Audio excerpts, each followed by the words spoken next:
बेटी का बाप होना कितना दुखद है। बेटी भी दो और ससुराल वालों को हर बार तोहफे भी। बेटा शादी के बाद पहली बार मायके से ससुराल जा रही है। ऐसे खाली हाथ जाएगी तो बहुत बदनामी होगी। सुमिता जी राशि से बोली, पर माँ हमारे घर के हालात ऐसे नहीं कि मैं सबके लिए तोहफा ले जा सकूं। तुम चिंता मत करो, जो फल मिठाई तुमने दिए हैं वही बहुत है। राशि माँ को समझाते हुए बोली, अच्छा ये बता दामाद जी तुम्हें लेने तो आएंगे ना? सुमिता जी धड़कते दिल से पूछी। हाँ माँ, कहा तो है, निकल गए हैं घर से, आ ही जाएंगे, कह राशि अपना सामान पैक करने कुंज का इंतजार करने लगी। राशि के दिमाग में बहुत उथल पुथल चल रही थी। कुछ महीने पहले की ही तो बात है। उसकी जेठानी अपने दूसरे बच्चे के जन्म के बाद जब मायके से ससुराल आई थी तो सुनंदा जी ने उन्हें क्या क्या नहीं सुनाया था। ससुर रमाकांत जी सुनंदा जी को लाख समझाते रहे कि अरे कमाल औरत हो तुम, तुम्हें किस चीज़ की कमी है जो तुम बहुए के मायके से तोहफे की उम्मीद करती रहती हो। देखो सुनंदा, उनकी जितनी हैसियत उतना बहुत दिया उन्होंने, अब तुम एक सोने की चैन के पीछे मत पड़ो। सुनंदा जी कहाँ चुप रहने वाली थी। बेचारी जेठानी का रो रो कर बुरा हाल हो रखा था। उनका रोना देख 5 साल की बेटी और 4 महीने का बेटा भी रोना शुरू कर दिया। निकुंज और निशांत भी माँ को चुप रहने को बोल रहे थे, पर उनका गुस्सा देख वो भी चुप हो गए। तब निकुंज ने इशारे में राशि से भाभी और बच्चों को वहाँ से हटाने को कहा। जेठानी रति का मायका भी राशि की तरह ही था। सुनंदा जी ने समाज में दिखाने को कि वो गरीब घर की बहुलाई हैं।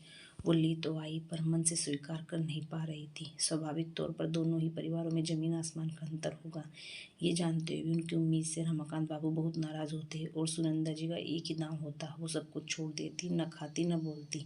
हार कर सब उनकी आपात के आगे हथियार डाल देते थे। राशि के लिए पहला मौका था और वो खुद भी सुनंदा जी के वार से आशंकित तो थी ही। तभी कार के हॉर्न की आवाज़ सुन जल्दी से बाहर निकलकर घर के मुख्य गेट का दरवाज़ा खोल दी। देखा तो कार में निकुंज के साथ रमाकांत जी भी आए हुए थे। खुद को डरते डरते संभालते हुए ससुर के पैर छू घर के अंदर आने का न्योता दी। सुमिता जी समधी जी को देख आश्चर्यचकित हो गई। ऐसे अचानक उनका आना उन्हें समझ नहीं आ रहा था। निकुंज घर के अंदर आया तो साथ में बहुत से थैले लेकर आया। समधन जी, आपसे एक बात करनी थी, इसलिए बिन बताए आ गया। देखिए, बात सुनकर मुझे गलत मत समझिएगा। जैसे निकुंज मेरा बेटा है वैसे राशि मेरी बहू है। मेरे घर में एक हिटलर रहती है जिसका डर हम सबको बहुत होता है। कहने को तो मेरी धर्म पत्नी है, पर क्या करूं, जो वो सिर पर सवार हो जाती है तो फिर जल्दी उतरती नहीं। और बात ऐसी है कि राशि बहू पहली बार आपके पास से हमारे घर जा रही है और इसकी सासू माँ को इस बात का इंतजार होगा कि बहू के मायके से तोहफे आएंगे। पर हम आपकी माली हालत से वाकिफ़ हैं और बस आपसे अनुरोध कर रहे हैं कि हम जो ये थोड़े तोहफे लाए हैं इसे देख लें और इसे राशि के सामान के साथ बांध दें।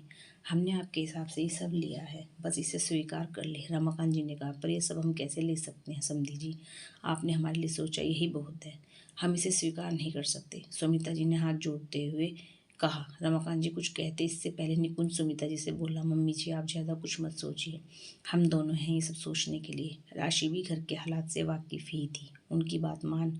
तब निकुंज ने बताया, बहुत बार वो लोग भाभी की भी ऐसे ही मदद कर देते हैं परिस्थितियाँ देखकर, पर अब इसका हल मिल गया है, तुम चिंता मत करो, सब ठीक हो जाएगा।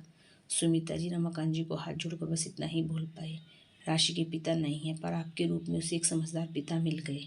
मेरी बेटे के लिए अब मुझे कोई डर नहीं रहेगा।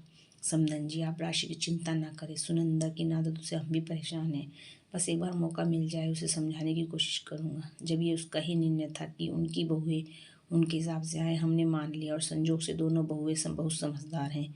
एक दिन आएगा सुनंदा खुद इनसे कहेगी मायके से तोहफे लेकर आने की जरूरत नहीं, बस आ जाकर जल्दी आ जाना। रमाकांत जी कुछ सोचते बोले, राशि अब शांत मन से ससुराल के लिए चल दी, क्योंकि अब सासू माँ के तानों का कोई डर जो नहीं था। ससुराल पहुंचकर सुनंदा जी ने ज्यों ही राशि से तोहफे को बाबत पूछा तो पीछे से रमाकांत जी आते हुए बोले, सुनंदा इस बार बहू पहली बार मायके से आई है तो देखो, निकुंज के हाथों में तुम्हारे लिए तोहफे भी हैं, पर आज एक बात और कहना चाहता हूँ, आज के बाद हमारी बहुएं जब भी मायके जाएं तोहफे तुम देकर भेजोगी, उनसे लेने का अधिकार नहीं है तुम्हें। उन्होंने अपनी इतनी समझदार बेटियां हमें दे दी हैं, ये क्या कम है। और हाँ, इस बार अगर तुमने फिर से अपना वो रूप धरा तो मुझसे बुरा कोई नहीं होगा। तुम्हें पता भी है उन्हें तुम्हें तोहफे देने के लिए कितना कर्ज लेना पड़ता होगा। समझदार बनो सुनंदा, अब बहुत हो गया। सुनंदा जी कुछ बोलने के लिए मुंह खोलने ही जा रही थी कि रमाकांत जी पहले से तैयार बैठे थे। बहू ये सामान रखो और अपने कमरे में जाओ। ये क्या है जी, ऐसे क्यों बोले? सुनंदा जी आश्चर्य से पूछी। अभी मैं पड़ोसी भंवर लाल से मिला, वो बहुत परेशान था, बेटी को ससुराल भेजना था, कह रहा था बेटी के ब्याह में इतना कर्ज लिया, अब फिर ससुराल वालों के लिए तोहफा देना। बताओ रमाकांत, बेटी का बाप होना कितना दुखद है। बेटी विधवा और ससुराल वालों को हर बार तोहफा भी, हम तो बर्बाद हो जाएंगे। मैंने उसे समझाते हुए कहा, एक बार जमाई से बात कर, उसे समझाने की कोशिश कर, वो समझ जाएगा तो सब सही हो जाएगा। बस मैंने तभी सोच लिया, तुम अगर बहू से ऐसे किसी तोहफे की उम्मीद करोगी तो अब मैं तुमसे बात नहीं करूँगा।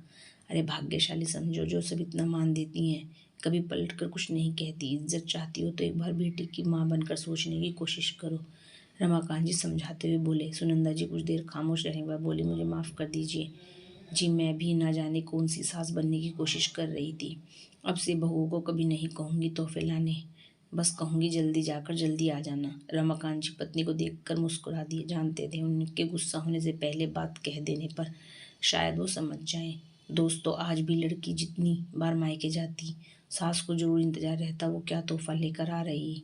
मेरी नज़र में ये अनुचित व्यवहार है, और जो माता पिता अपनी बेटी अपने दिल के टुकड़े को जब सौंप देते हैं तो उनसे किसी और तोहफे की उम्मीद कभी नहीं करनी चाहिए। आपके विचारों का इंतजार रहेगा। धन्यवाद।